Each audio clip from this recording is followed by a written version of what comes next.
channel. If you are new here, welcome. My name is Ashley and I try to post new Disney content every single week. We all know that right now things have been a little crazy with everything going on. However,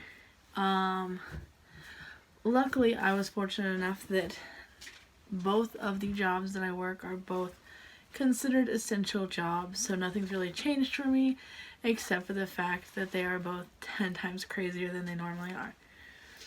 But I wanted to jump on here and show you this DIY video that I did.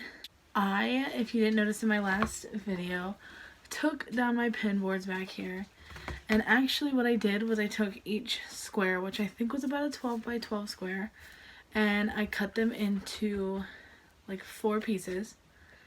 So they were like a 6 by 6 square, and what I did was I took different princess silhouettes and painted them on here. So I will put those Disney pins that I'm collecting on each corresponding little square.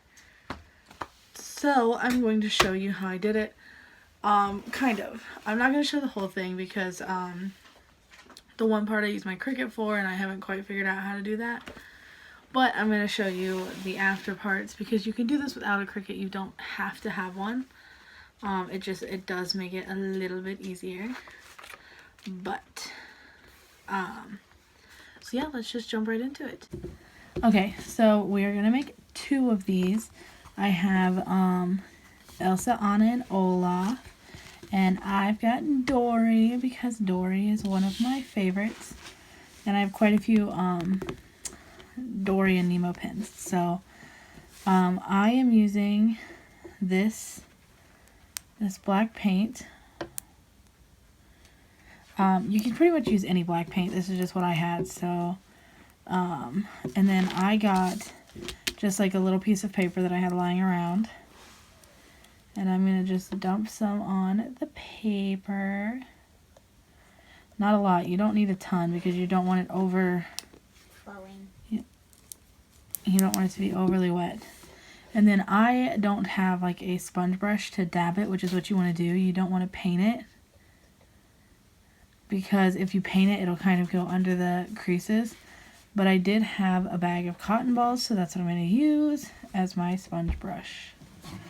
So you just take it and dab it around your picture. And like I said, you don't want it to be too much, and you don't want to go past your square because then it'll be on your background and you don't want that. So you want to make sure that you get all of the areas covered. You could as well, you could paint the corkboard a different color. I think I said cardboard in the beginning, but it's corkboard. You could paint the background a different color and then do the silhouette on top of it.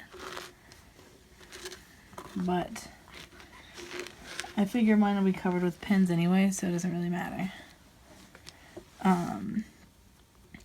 Ones like this you have to be careful with, like that have the little spaces, because that's where the paint tends to bleed.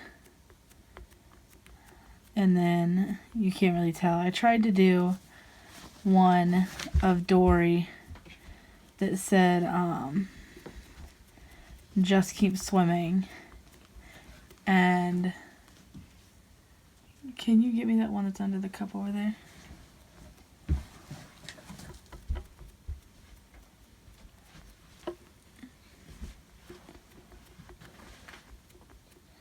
I tried to do one, it was Dory, and it said just keep swimming. And I'll show you what I mean by you have to be careful of it bleeding through, because it did not work at all. But there was a lot of little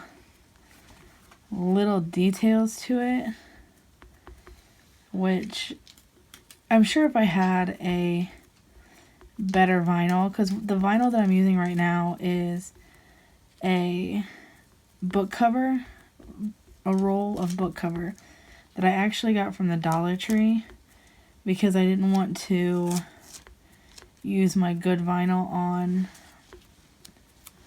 on this just to turn around and kind of tear it off. So I just used the book cover vinyl that I got from the Dollar Tree, and it works fine. Like I said, as long as you don't have a ton of detail. So there's that. That is what it'll look like. Now we'll let it dry, and while it's drying for a few seconds, I will show you. So this is what happened. Like, you can kind of see up here where it says just keep swimming, but then like down here it all kind of bleeds together and it just doesn't work out as well. And this is a craft that you can do with your kids, because Thena did this one. It is Rapunzel.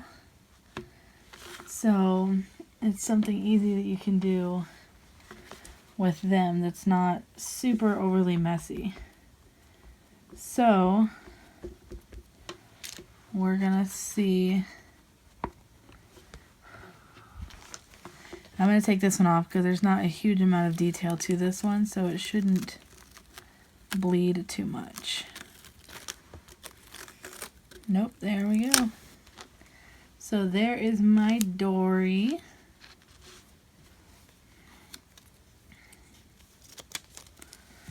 And then the vinyl you can just throw away.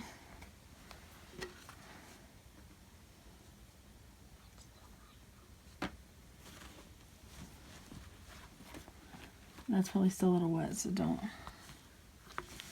Alright, so let's see how Elsa and Anna did.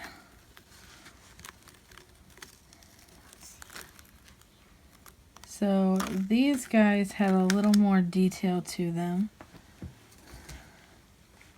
Can you get that little hook thing that's on my... So I have one of these that I got with my Cricut. If you don't, you can just use your fingernails. I don't have fingernails, so that does not work for me. Or you can use like tweezers, but you just need to get it up enough. You do want to be careful not to get the black on there. But there you have it. Super fast, super easy.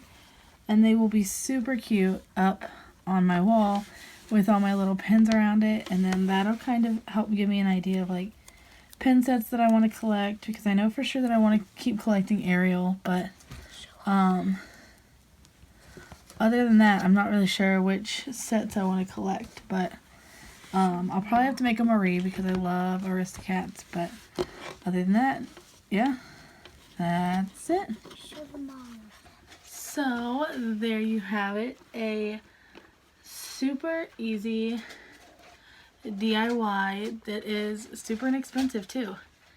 I mean, I almost dropped it. The cork I think was like $5 and the paint usually like $1. So, and you can make, because it comes with 4 pieces of like the 12 by 12 cork board. So if you get 4 pieces out of each of those, you have 16 little squares that you can make 16 Disney characters. Or any characters. It doesn't even have to be Disney. So there's a fun quarantine craft for you. But yeah, that's all I have today, guys. Have a super, super magical week. And stay safe out there. Bye.